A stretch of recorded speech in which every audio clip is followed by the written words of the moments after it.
Howdy and welcome back to another video on the Military and Surplus channel. Today we'll be taking a look at a British general civilian respirator. In front of me I have the carrying box with the string attached, and I have a replica filter with you today to show you what it would look like with a replica one. This is 3D printed. I got it off eBay about 1 or 2 years ago for about £5. So we've got that as well. So let's actually get into the video. The British General Civilian Respirator was made from 1935 to 1945 as a very cheap respirator to mass issue to the population of the Commonwealth, just mainly Britain. The mask was mandatory to carry around with you until 1937, I believe it was, or 1936, but it was very early on in the war, which, if you didn't carry it, made it illegal. Was an illegal act, so I'm guessing Britain wanted to get the point across you need to carry this thing. Thankfully, gas was never used in the First World War on the Second World War on the home front, so there was no use for these apart from training or dust. My mask is in pretty poor condition. I'll show you. So I'll show you the mask first. So we have the carrying string here. This didn't come with it. I've got my own string and soaked it in tea, so it looks like an old worn look. But that's as close as an original I could get to it. And as you can tell, it's got a name on the top. I can't read that, but that says Kershaw. So it's from someone's family, and you can see where the box has been wet and the mask on top of it, which was just the mask itself sat on top of this. A bit of a backstory behind this. If you're in my Discord, you'll know about this. But I picked this up from an antique store for about £20. And how it was shown was there was the mask on top of this as well as the one in here, but I only picked up one because the one on top didn't have the box, and I only wanted to get it with the box, but it was in a lot nicer condition and was 35, so I didn't get that one. But this one was 20, and let's get to the actual unboxing. So if we lift the lid up here, you'll notice it says packing of respirator. I'll pull this closer to the camera so you can see it, so you can read it. If you want to pause the video, there you are. Some of it's worn off in this corner, but this is because the box has been wet. And as you can see the mask in there already. It comes in these boxes because that's how they were made, but women were given handbags. And originally the Home Guard was issued with these cardboard boxes, but obviously, as you would guess, hours of rigorous training, these would break down, as mine nearly is on this hinge here. It's nearly broken. So they were issued metal tins, like the German World War II ones, except without the funky strap system on them. And they were also just basically a tin that's in the shape of that. But I'm digressing. So the mask was designed as cheaply as possible. No, sorry, I'm reading my script wrong. So my mask is in pretty poor condition because it is, again, 1937 and it hasn't been stored correctly. So we'll just get this out of the actual thing. And as you can see, that's how it's meant to be stored, with the panoramic lens faced upwards, I should say. Yeah, my mask is in pretty poor condition. As you can see, there's a lot of dry rot going on. There's a rip somewhere. Yeah, a rip here. But I wasn't really willing to pay £35 for the other one. So as you can see, that's the mask. An interesting note is, filters made in 1935 and I believe very, very early on in 1936 did not contain asbestos in the filters, which is a good note. Mine's 1937, so it most likely will, but there's no like official report on this specific year of them. I'll just bend that for you, and as you can see, it looks more like it now. There's that rip there, which I'm annoyed. And it's in a size large. Oh, it's upside down. Size large. So this mask was made as cheaply as possible because, as you can tell, it's basically just a rubber bag type thing you put on your head. Then the filter is literally just secured with a rubber band, if I can actually get it off, which would be nice. Here. Then that just slides off over the top like that. I'll show you that later. My mask was made by Leyland and Birmingham Rubber in October of 1937, sorry. And mine was lot 2823, is that a 3? Oh no. I can't tell if that's a 3, a 6 or an 8. But 2, number 70B. That's quite high production for that. And as you can see, there's the seam here, which again's got dry rot on it. And not too sure what that is. But it's all cracking and pretty poor condition.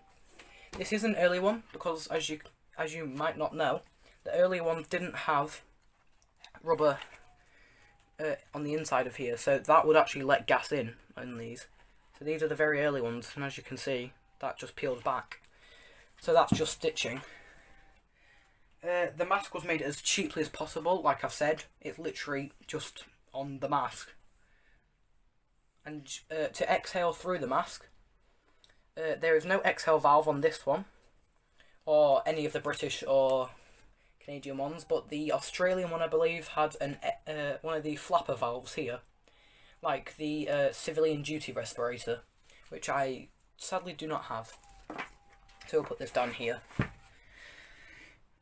These were made by Leyland and Birmingham Rubber, what they're called, Avon and Sieb Gorman, which, if you don't know, Sieb Gorman's out of business now. It's sad because they did make some very good masks, unlike this one. But going back to the exhale bit, when you would exhale, the mask would inflate around your head. Oh, another hole there as well. The mask would inflate around your head, and it would make out of a trumping or farting noise, however you want to say it. And it would basically like be a balloon on your head.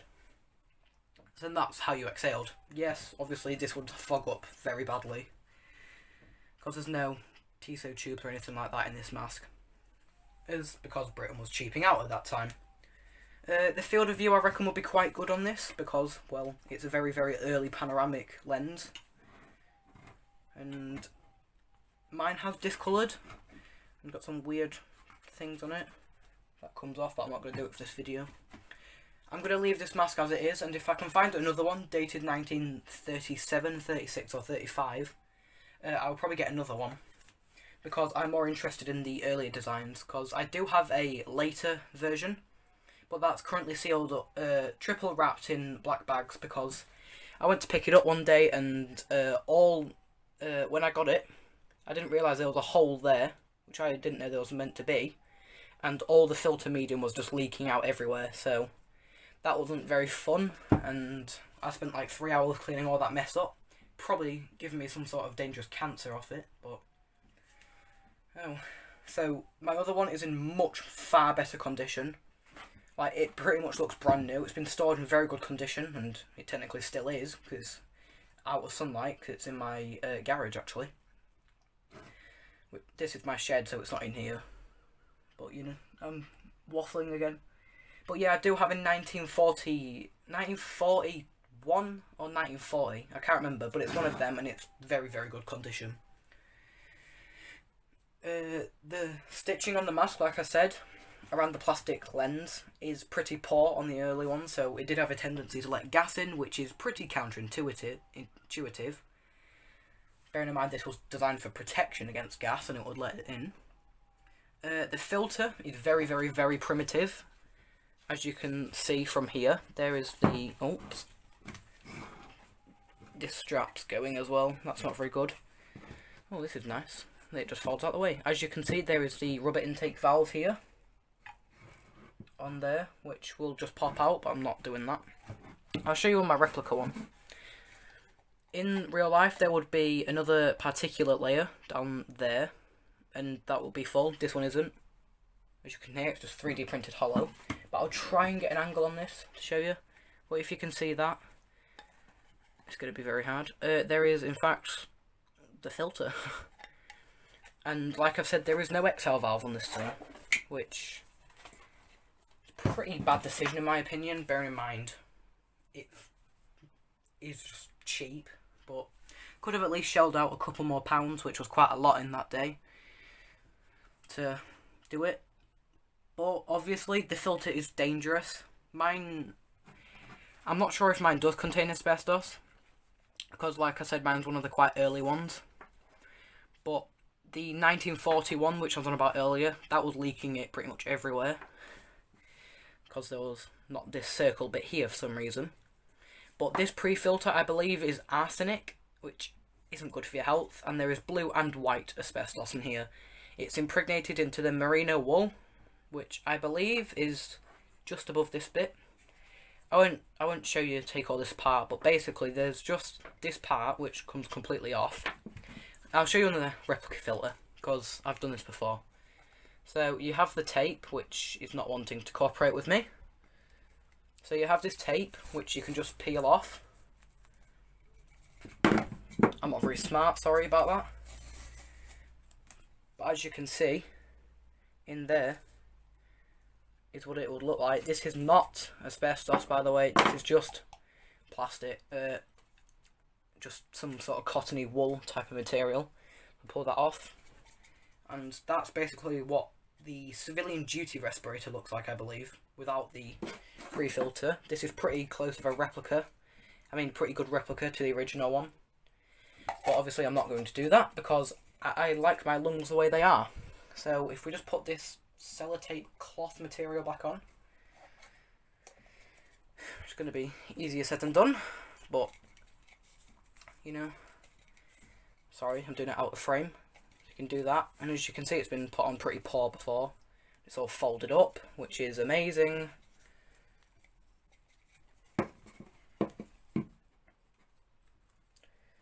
I'll probably just glue this to it later, but you get the gist.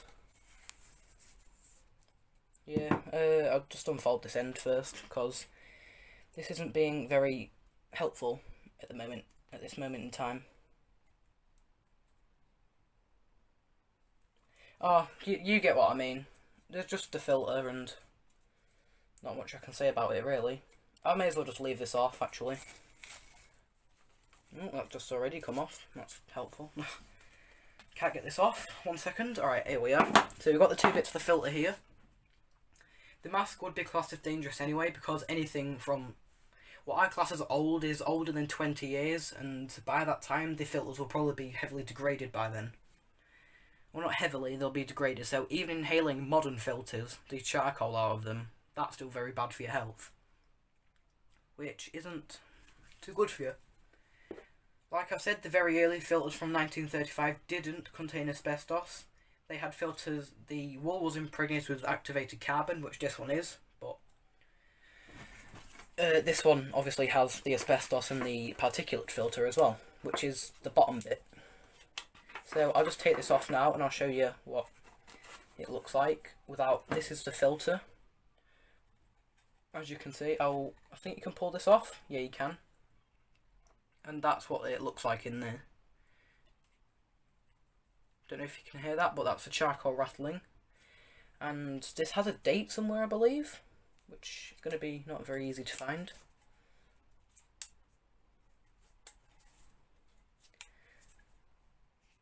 That looks like it used to be a date stamp, but it's worn out. I think that says 1932, actually.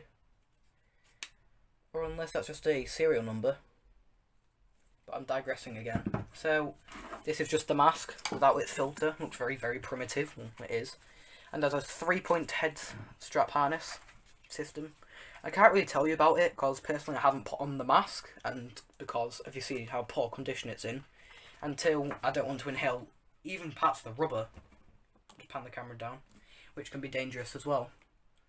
Like I said, it's very, very, very primitive, and it's essentially just held together by safety pins. I'll try and find one. There, it's just held together by safety pins, which probably isn't the best design, but I'll show you the actual filter. So that's the filter there. Take this bit off. Then I'll transfer this over here. Sorry if it's going to be quite a long video, by the way.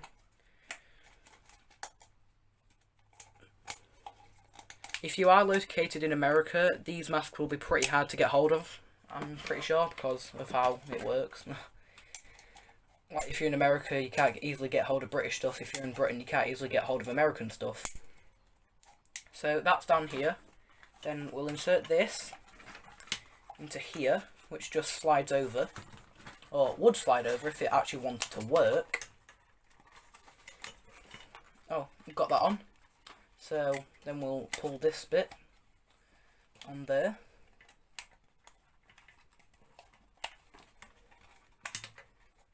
like this. Then, as you can see, we've got a very small looking respirator. I'll just keep that on for the rest of the video like that. Like I said before, and I'll repeat again, the women's one, I'll just pan the camera up, sorry. The women's was a handbag version of this, which basically just has stitching and a waterproof coating on the edges. Which was probably a lot nicer, which is a lot nicer than this box standard cardboard box. Again, I did have that mask from 1940 something, I can't remember now, and it did have the handbag thing, and it was in a medium as well. Just some information on that. There was also suitcase looking things for them, which practically were massive, probably for like the whole family or something, and the tins or metal boxes for the home guard. Inside the box features instructions on how to store the mask and how to don and doff the mask, which I've showed you already. So everybody, this was my video on the British General Civilian Respirator. Don't forget to like, comment and subscribe. Check out Gazov's channel, and cheerio.